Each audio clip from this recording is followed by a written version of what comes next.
Olá a todos, sejam bem-vindos para mais uma aula da Escola Bíblica. Nós estamos no segundo trimestre, essa revista bonita aqui.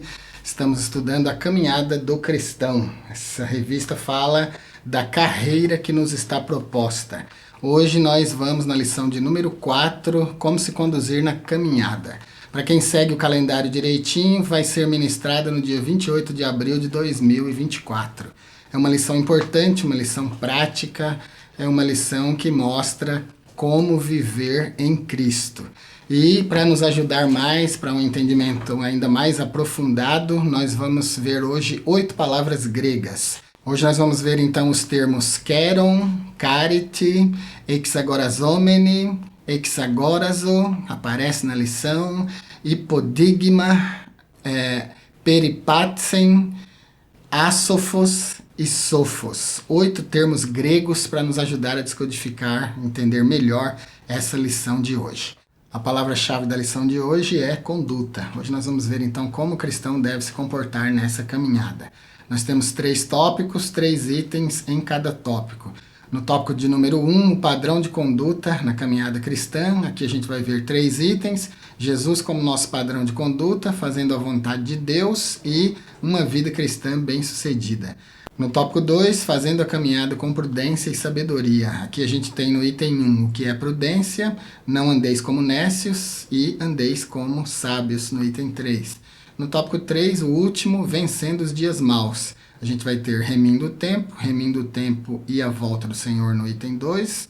E no item 3, os dias são maus. Aqui no texto áureo a gente já tem um termo grego para avaliar, que é o termo grego kairon, que é kairos, né, como a gente conhece. Kairos, o tempo de oportunidade, aquilo que a gente chama em teologia de o tempo de Deus. O texto áureo diz, andai com sabedoria para com os que estão de fora, remindo o tempo. A expressão remir o tempo significa aproveitar o tempo, aproveitar as oportunidades, já que tempo aqui vem do grego kairon, do grego kairos. Kairos significa literalmente oportunidade. Então, remir o tempo é aproveitar as oportunidades que Deus nos dá. Eu vou deixar uma nota para vocês aqui sobre kairos. Vou deixar a aula de hoje, como todas as aulas eu deixo publicada lá no nosso blog. Eu vou deixar o link da aula de hoje aqui na descrição do vídeo. Clica no link, vai abrir o blog, você vai poder ler, copiar, imprimir, montar o seu estudo. Todas as notas que eu estou deixando para vocês aqui, se você quiser, você pode levar na sua aula. Se você é aluno, para você assistir, para ajudar o professor, não pode combater o professor, tá bom? Tem que ajudar o professor. E se você é professor, você vai poder usar essas notas e melhorar bastante aí os subsídios da sua aula. Vai ter uma aula mais rica. Então, o que significa remir o tempo? Essa expressão significa resgatar, já que remir, você vai ver daqui a pouco, a gente vai falar um pouco mais sobre remir no decorrer da lição, mas remir significa resgatar, significa literalmente comprar por dinheiro, comprar de volta alguma coisa que você perdeu ou penhorou, tá bom? Então, remir o tempo significa resgatar, recuperar o tempo perdido. Isso aí significa ter poder, controle sobre o seu tempo. Remir o tempo é aproveitar melhor o tempo de vida que é dado para você, que é dado para mim. A ideia é de viver constantemente consciente do tempo que nós temos. O tempo da nossa vida já é um tempo curto, né? O Salmo diz que a gente vive 60 ou 70 anos. Passou disso é canseiro e enfado. Então, remir o tempo no sentido da vida, do período de vida, é importante pensar nisso em relação a aproveitar a vida. Não aproveitar no pecado, não aproveitar com as coisas banais dessa vida, mas aproveitar com coisas não fúteis, né? Não coisas sem importância, mas aproveitar a vida com coisas importantes, aproveitar o tempo com coisas boas, com a família, com amigos, vivendo com qualidade de vida. Inclusive, kairos representa um tempo de qualidade, né? Kairos é tempo de oportunidade, mas é tempo de qualidade também, diferente de Cronos, que é tempo cronológico. Então, enquanto Cronos está passando, a gente está vivendo kairos, vivendo com qualidade, aproveitando as oportunidades. É isso que significa remir o tempo. Remir o tempo também está intimamente ligado à forma como nós vivemos, como nós conduzimos a nossa vida. Está muito estreitamente ligado ao título da lição de hoje, como se conduzir na caminhada cristã. Remir o Tempo fala muito de como se conduzir na vida, de como dirigir, como guiar a vida, aproveitando bem o tempo, remindo o tempo. Tempo é uma coisa que se a gente perde, a gente nunca mais ganha de volta. E você não pode nem comprar tempo de volta, né? Remir o tempo, então, tem a ver com aproveitar bem o tempo, aproveitar as oportunidades que a própria vida nos dá, já que kairos significa literalmente oportunidade, é tempo de oportunidade. Vou deixar 4 vídeos para você hoje sobre kairos. Eu vou deixar um aqui agora, 4 lições de kairos. Não kairos como tempo, mas kairos como uma divindade grega, que você vai aprender assistindo os outros vídeos, que kairos, além de ser tempo, tempo de qualidade, tempo de oportunidade, é também uma divindade grega. Então eu vou deixar vídeos na descrição, uns 4 pelo menos, e vou deixar esse aqui, 4 lições de kairos aqui no card para você assistir. Você vai gostar muito, você vai aprender bastante com isso. Então, remir o tempo significa aproveitar as oportunidades, aproveitar o tempo de oportunidade, o tempo kairos, as oportunidades que Deus nos dá. E sempre aproveitando essas oportunidades para sermos úteis para a nossa sociedade, para a nossa igreja, para nós mesmos, para a nossa família e principalmente para Deus. E você vê aparecendo aí na legenda, no texto grego, também no texto inglês, logo abaixo. O inglês que eu cito aqui é sempre o inglês da versão do Rei Jaime, tá bom? A Bíblia inglesa, que é uma versão importante para nós. E você vê aí na legenda aparecendo kairos e aparecendo time embaixo na versão do Rei Jaime. Então, o grego kairos aí fala de oportunidade. Sempre que a gente vê kairos, ele está sempre... Kairos pode representar tempo simples também, mas na maioria das vezes está representando uma oportunidade, um tempo de oportunidade, um tempo de qualidade. Então, olha, o texto áureo, como você vê aí na legenda, diz: andai com sabedoria para com os que estão de fora, remindo o tempo. Aproveitando o tempo, aproveitando as oportunidades. A lição de hoje, como todas, tem 3 objetivos. Hoje nós vamos apontar, explicar e advertir. Vamos apontar o padrão de conduta cristã descrito na Palavra de Deus. Vamos explicar que a caminhada cristã deve ser conduzida com prudência e com sabedoria. E vamos advertir sobre qual deve ser o comportamento do crente frente aos dias maus. Aquela leitura mais detida, mais detalhada, quem faz é sempre você aí na classe, né? Eu aqui vou direto nos pontos e sempre tentando te ajudar naquelas partes mais difíceis da aula. Então, aqui a gente vai direto ao ponto. Aqui no item 1 do tópico 1, a gente tem Jesus como nosso padrão de conduta. Então a gente vai destacar aqui no item 1 do tópico 1 a palavra padrão, que pode ser substituída também por exemplo. E vamos destacar João 3, versículo 15. Está escrito assim: porque eu vos dei o exemplo, para que, como eu fiz, façais vós também. Vamos pegar então o termo padrão aqui do item 1 do tópico 1 e vamos paralelizar com o termo exemplo de João 13,15. Exemplo aqui em João 13,15, como você vê aí na legenda, é tradução do grego hipodigma. Pode ser traduzido também de paradigma, que significa exemplo, modelo. Então, como que deve ser a conduta do cristão? Como deve ser a caminhada do cristão? Deve ser como foi a de Cristo. Que Jesus, tudo que ele fez foi para nos deixar um exemplo. Está escrito aqui, ó, textualmente. Porque eu vos dei o exemplo para que, como eu vos fiz, façais vós também. Então, tudo aquilo que Jesus fez para nós, tudo aquilo que Jesus mostrou para nós na sua vida, servindo de exemplo, de modelo, a gente deve fazer também o mesmo para os nossos irmãos da igreja e para a nossa sociedade, para as pessoas que estão ao nosso redor, para o nosso próximo, né? Então, o padrão de conduta na caminhada cristã, o modelo de conduta para nós é Cristo, sempre Cristo. Isso significa que eu não posso e não devo copiar homem nenhum? Não, não é isso. Significa que a gente tem que seguir Jesus, porque Jesus é perfeito. Jesus é télios, é perfeito, ele é o padrão perfeito, é o exemplo perfeito. Agora, nós temos sim, na nossa igreja, homens que a gente pode copiar, inclusive a gente deve copiar. Tem gente que não tem fé suficiente e também não tem conhecimento suficiente para copiar Jesus. Tem gente que lê a Bíblia, mas não consegue, às vezes, enxergar Jesus, visualizar, formar aquela ideia de Jesus, da vida de Cristo, daquele homem modelo.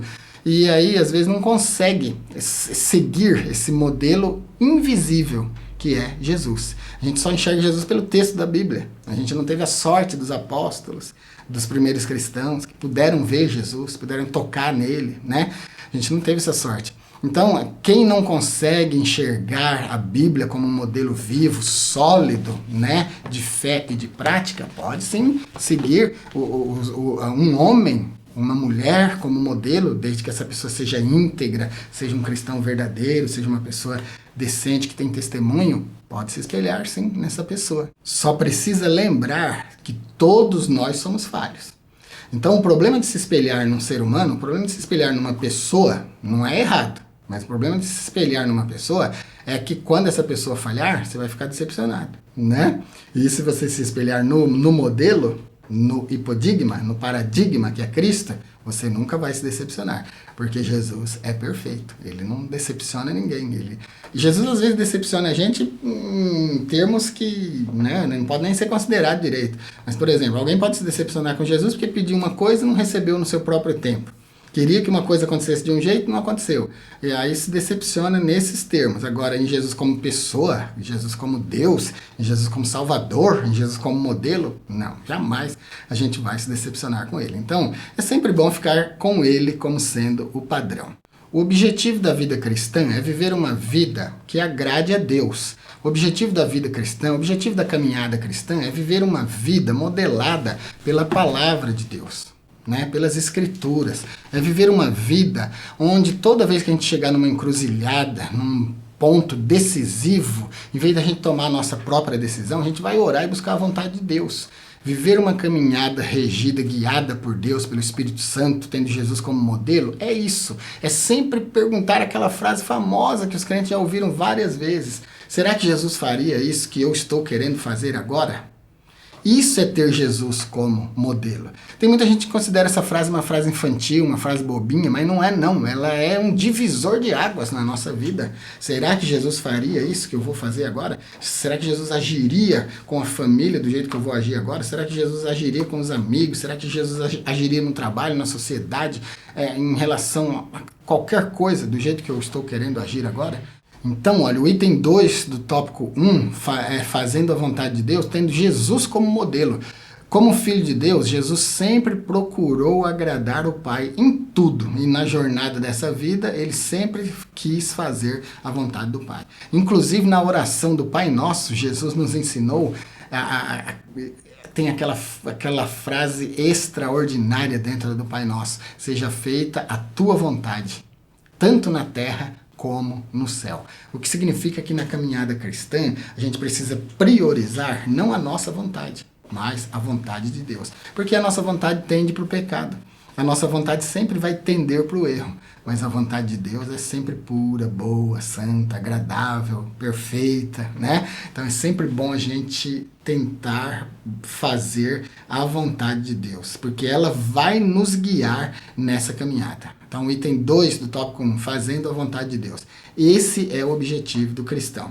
E enquanto a gente tenta fazer a vontade de Deus, enquanto a gente tenta viver Cristo como nosso modelo, a gente, como cristão, a gente vai se livrar. Finalzinho aqui do item 2 do tópico 1. A gente vai se livrar do egoísmo, do orgulho e da vaidade. E a gente vai viver a lei de ouro. Aqui o comentarista traz entre aspas aqui, ó, a lei de ouro. Qual que é a lei de ouro? Fazer para os outros aquilo que a gente queria que os outros fizessem para nós. Eu li num livro uma vez, eu não lembro o nome do livro agora, tá bom? Eu estava fazendo um curso e eu li num livro, mas ficou marcado para mim aquilo que eu li. São exemplos de conduta de vida que eu li naquele livro. Eu achei muito importante, nunca mais esqueci. Ficou gravado indelevelmente na minha mente. Indelevelmente, de forma que não se apaga. E essa história deixou uma marca indelével em mim porque ela paraleliza com essa ideia de lei de ouro aqui, de fazer para os homens aquilo que nós queremos que os homens nos façam. 2 homens mudando de cidade, aí um deles chega no posto de gasolina para abastecer o caminhão e pergunta para o frentista assim, como é que são as pessoas aqui dessa cidade, como que é essa cidade? O frentista pergunta para ele, como que eram as pessoas lá da sua cidade? Ele disse, as pessoas lá da minha cidade, do meu bairro, eram chatas, gente que não ligava para ninguém, gente que incomodava os outros e tal. Aí o frentista falou para ele assim, bom, aqui é a mesma coisa. E aí vem o outro caminhão com outro homem que estava mudando, para no mesmo posto, mesmo frentista, e pergunta para o frentista a mesma coisa. Como são as pessoas aqui dessa cidade? E o frentista pergunta para ele, como eram as pessoas lá da sua cidade? Aí ele diz, lá no meu bairro as pessoas eram muito legais, vizinhos bons, gente boa, gente agradável. Eu estou mudando porque eu estou precisando mesmo mudar. E aí o frentista diz para ele, pois é, aqui as pessoas são a mesma coisa. A moral da história é a seguinte: a gente vai receber das pessoas aquilo que a gente der para as pessoas. As pessoas serão para nós aquilo que nós formos para elas. Então, não vai ter lugar bom para gente ruim, como não vai ter lugar ruim para gente boa, né? Essa é uma lição que a gente aprende. Isso me marcou de forma indelével, né? Inapagável. Já faz muito tempo que eu li isso nesse livro, não lembro mais nem qual livro foi, mas me lembro da lição. Então, a regra de ouro que a gente tem aqui no item 2 do tópico 1 é essa: fazer para os outros aquilo que a gente quer que as pessoas façam para a gente. E o item 3 do tópico 1 vai falar sobre uma vida cristã bem-sucedida. A vida cristã bem-sucedida é aquela que é guiada por Deus. A vida cristã bem-sucedida é aquela que é guiada pela palavra de Deus. Se a gente se guia, pauta a nossa vida pela palavra de Deus, com certeza vai dar certo. Se a gente tem Jesus como hipodigma, como paradigma, se a gente tem Jesus como exemplo, como modelo, com certeza vai dar certo para nós. Se a gente trata bem as pessoas vão nos tratar bem de volta. E pode ser gente ruim, querido. Faça o teste. Tudo vai depender de como você se comporta. Se você for arrogante, as pessoas serão arrogantes. Se você for mau, as pessoas serão más. Na maioria dos casos é assim. Então, a gente dá para as pessoas e recebe das pessoas aquilo que a gente dá para elas. Então, uma vida cristã bem-sucedida é aquela que traz Jesus como modelo. O apóstolo Paulo falou aqui na 1 Coríntios 9, do 24 ao 27, está aí na lição no item 3 do tópico 1, que a nossa vida é uma corrida, né? Diz lá assim, não sabeis vós que os que correm no estádio, todos na verdade correm, mas só um leva o prêmio? Correi, pois, de tal maneira que o alcanceis. Todo aquele que luta, de tudo se abstém. E eles o fazem para alcançar uma coroa corruptível. Nós, porém, para alcançar uma coroa incorruptível. Então, o apóstolo Paulo está comparando aqui a nossa vida com uma corrida, uma competição que acontecia lá no estádio, em Olímpia, na cidade das Olimpíadas, né? A gente precisa lutar, correr, como se estivesse mesmo competindo para levar um prêmio. O prêmio vai ser a coroa da vitória, a coroa da salvação, a coroa incorruptível. O apóstolo Paulo faz bastante essa comparação, né? Ele usa essa metáfora da corrida, né? da competição na Olimpíada e da coroa de louros, aquela que o atleta levava, né? Aquela coroa que ele recebia quando era vitorioso. A diferença entre as Olimpíadas e a nossa corrida espiritual é que lá só um em cada categoria levava o prêmio. Aqui todos que quiserem podem levar esse prêmio, que é a coroa incorruptível. Então, na caminhada cristã, a gente está caminhando para ganhar, para vencer. Não significa concorrer com os nossos irmãos da igreja, não significa viver em embates espirituais, porfiando com os irmãos, brigando com os irmãos para ser o melhor nisso, naquilo. Não é disso que a Escritura está falando. Essa luta, essa competição, essa até porfia por entrar na vida é de forma saudável, não competindo com os nossos irmãos. Ao contrário, nessa caminhada aqui, como não é um só que leva o prêmio, todos podem levar o prêmio, inclusive o mesmo prêmio, que é a coroa incorruptível, você pode até ajudar o seu irmão. Então, nessa caminhada, a gente não tem intenção de levar o prêmio sozinho. Ao contrário, a gente quer que outras pessoas levem o prêmio conosco. Diferente de como era lá nas Olimpíadas, na época de Paulo, né? Que todos concorriam e só um levava o prêmio. E a gente só vai conseguir ganhar esse prêmio, essa coroa de vitória aí, se a gente tiver Cristo como o nosso modelo. 1 aos Coríntios 11 e 1. Em tudo tendo Cristo como padrão, como modelo. Daqui a pouco eu vou falar para vocês dessa palavra modelo, exemplo, aí. Nós temos aqui na revista do professor, para você que tem a revista do professor, você que é o professor, auxílio histórico-cultural. Aquele que diz que está nele deve também andar como ele andou. É a primeira de João, capítulo 2, versículo 6.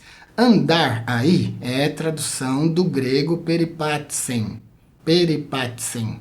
É uma palavra que é frequentemente usada no texto bíblico e significa andar, mas andar no sentido ético. Andar, esse andar aí não é caminhar somente. Esse andar aí é o modo de vida, como nós dirigimos a nossa vida, como nós administramos a nossa vida, como nós nos portamos diante de Deus.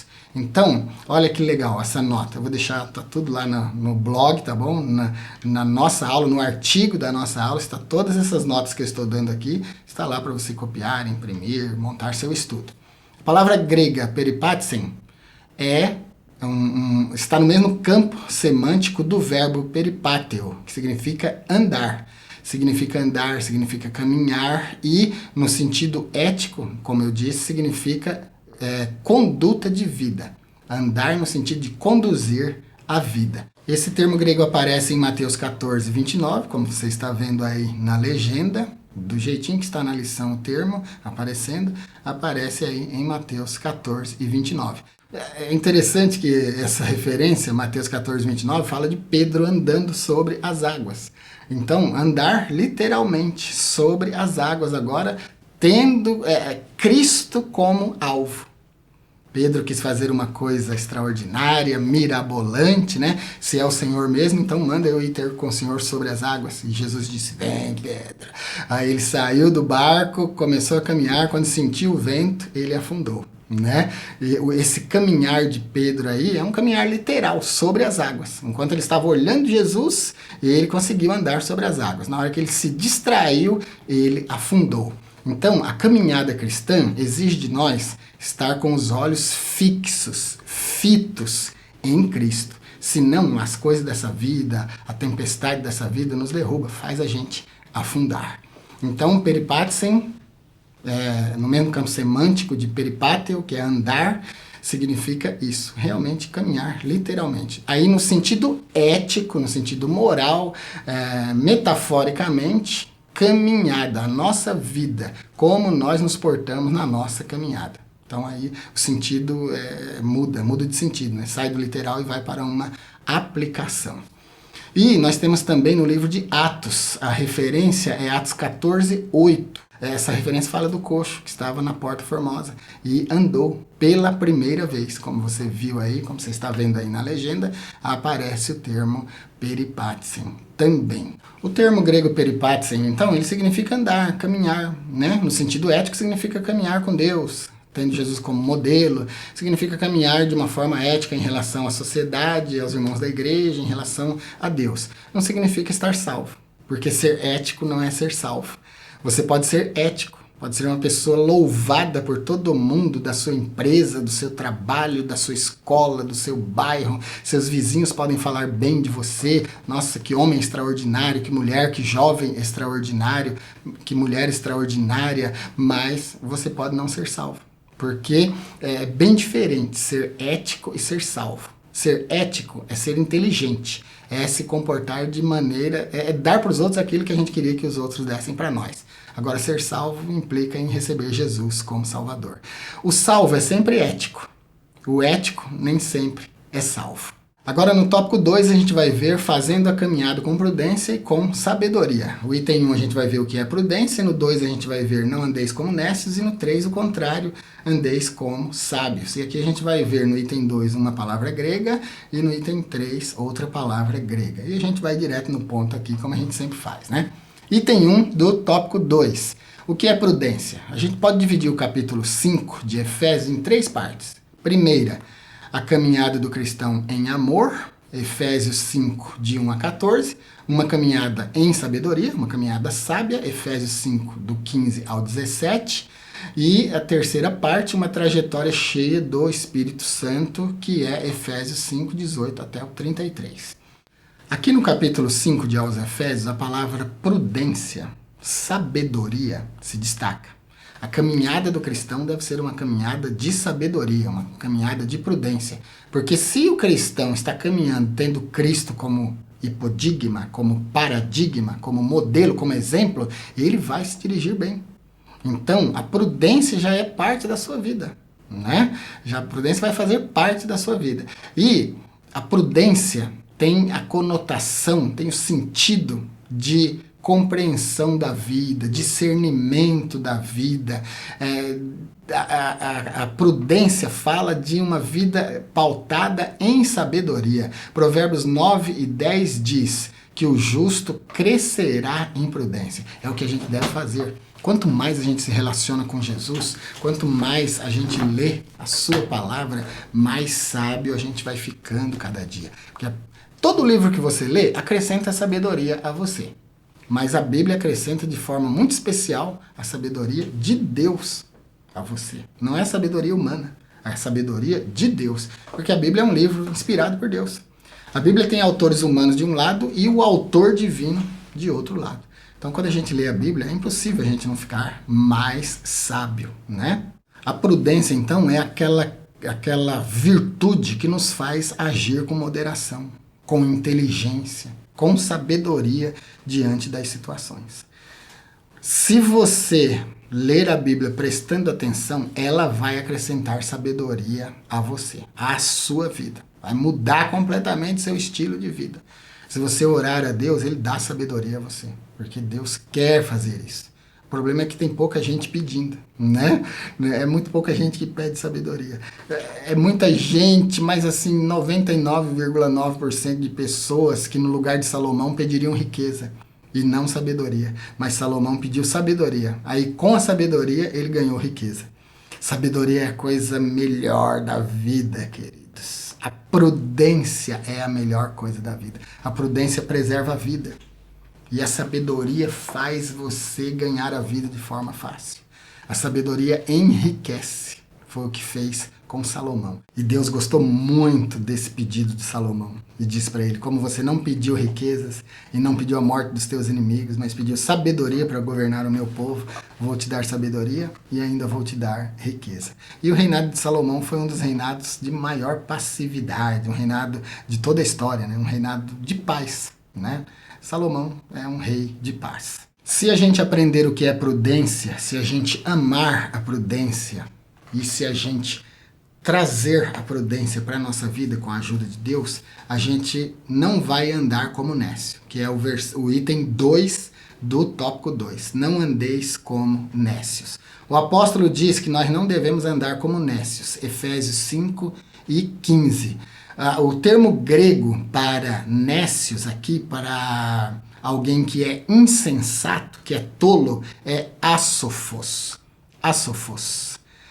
Esse prefixo a significa não. E já adiantando o item 3 do tópico 2, lá diz andeis como sábios. Aí o termo grego que vai aparecer no item 3 do tópico 2 é sofos. Sofos é sábio. Asofos é não sábio. Literalmente não sábio. O prefixo a significa não. É como ateos. Theos, Deus. Ateos, não Deus. O ateos é o descrente. Asofos é o não sábio. É o tolo, é o insensato. Então a gente tem aqui, já comentando os dois itens juntos, asofos e sofos. A gente não deve viver como nécios, mas deve viver como sábio. Não como asofos, mas como sofos. Não como tolo, né? Não como imprudente, insensato, mas como sábio. E repercutindo mais o termo sofos, do grego aqui, que é sábio, está no mesmo campo semântico de sofia, sabedoria. E repercutindo aqui então, essa sabedoria que a gente precisa para a nossa vida, que Jesus pode dar, que Ele quer para a nossa vida, que nos ajuda a dirigir a nossa vida com prudência, essa sabedoria, ela não é a sabedoria humana, é a sabedoria divina. Não é a sabedoria que você adquire fazendo cursos, não é a sabedoria que você adquire fazendo faculdade. Não é dessa que a Bíblia está falando. Essa sofia aí, essa sabedoria, é a sabedoria divina, é a sabedoria que do alto vem, que é pura, que é perfeita, que acrescenta na sua vida, que salva a sua vida, que muda a sua vida. Essa sabedoria que traz prudência e tudo mais. Saindo um pouquinho aqui do contexto cristão, aqui da Bíblia, onde sofos aparece, e aparece bem colocado, sofos também se refere aos antigos sofistas, aqueles sábios da Grécia Antiga, aqueles filósofos amantes da sabedoria, né? Philos, Sofia, amantes da sabedoria, esse termo também se refere a eles, como pessoas que tinham habilidade de ensinar, tinha a habilidade da retórica, da argumentação, pessoas que falavam bem, eram professores, né, que sobreviviam dando aula, falando sobre a sabedoria da vida e das coisas que se conheciam naquela época. Então, o termo sofos é um termo importante. E a Bíblia nos conclama, na lição de hoje, a nos dirigirmos diante de Deus de forma sábia, como sofos, e não como asofos, não como insensatos, como tolos, mas como sábios. E para a gente terminar a aula de hoje, o tópico 3, vencendo os dias maus. Nós temos aqui o item 1, remindo o tempo, o item 2, remindo o tempo e a volta do Senhor, e o item 3, os dias maus. Todos os 3 itens estão no mesmo contexto. Remindo o tempo. O versículo 16 de Efésios 15 traz o verbo remir. Esse verbo remir é tradução do grego exagorazo. Exagorazo significa redimir, significa resgatar do poder de outro pelo pagamento de um preço. Significa comprar de volta. Significa comprar para uso próprio. Então, remir o tempo significa ter o tempo, o seu tempo, como sua propriedade, como alguma coisa que é sua e que você deve administrar e administrar bem. Lembrando lá do texto áureo, onde eu coloquei, onde eu mostrei para vocês na legenda, que a palavra tempo que aparece lá é kairos, é keros. E kairos é tempo de oportunidade. Então, remir o tempo significa aproveitar oportunidades, aproveitar o tempo da vida. E tudo isso com sabedoria. O termo remir na Bíblia também é usado para se referir à remissão que Cristo fez da nossa vida, da nossa alma. Ele nos remiu, ele nos comprou, né, com o seu sangue. Inclusive lá na cruz, vou deixar um vídeo para você assistir, tetelestai. O grego tem duas formas de pronúncia. Tem uma forma que é a itacista, que é o grego comum, o grego da rua, o grego do povo, é o grego que eu falo aqui. E tem o grego erasmiano, que é aquele grego mais formal, mais catedrático e tal. No catedrático, o termo que eu quero destacar para você, que eu vou indicar no vídeo, é tetelestai. E no grego itacista, o grego comum, o grego koiné, teteleste. Então, esse vídeo aqui, ó, teteleste. A expressão tetelestai, significa... assiste o vídeo, você vai gostar muito. E tem muita relação com isso aqui que eu estou falando, tá bom? É um vídeo que vai valer a pena. Então, exagorazo, remir, em relação ao tempo, significa resgatar o tempo. Comprar o tempo de volta. Ganhar tempo. Aproveitar oportunidades. Significa aproveitar. Em relação a comprar de volta, a resgatar o tempo, a gente pode falar do tempo perdido. Às vezes a gente ficou distraído. Por exemplo, tudo que a gente viveu antes de Cristo, né, antes de aceitar Jesus, a gente perdeu bastante tempo nessa vida. Agora a gente pode recuperar esse tempo, pode alinhar a nossa vida para ser uma vida que realmente agrade a Deus, que busque agradar a Deus, uma vida que possa remir o tempo, aproveitar o tempo. Item 2 do tópico 3, remindo o tempo e a volta do Senhor. Quando se falava a respeito de remir o tempo na época dos cristãos primitivos, eles tinham em mente sempre a iminente volta de Cristo, a vinda do Senhor para buscar a sua igreja. Iminente é que pode acontecer a qualquer momento. É diferente de eminente, hein? Eminente é importante, iminente é de repente, que pode acontecer a qualquer momento.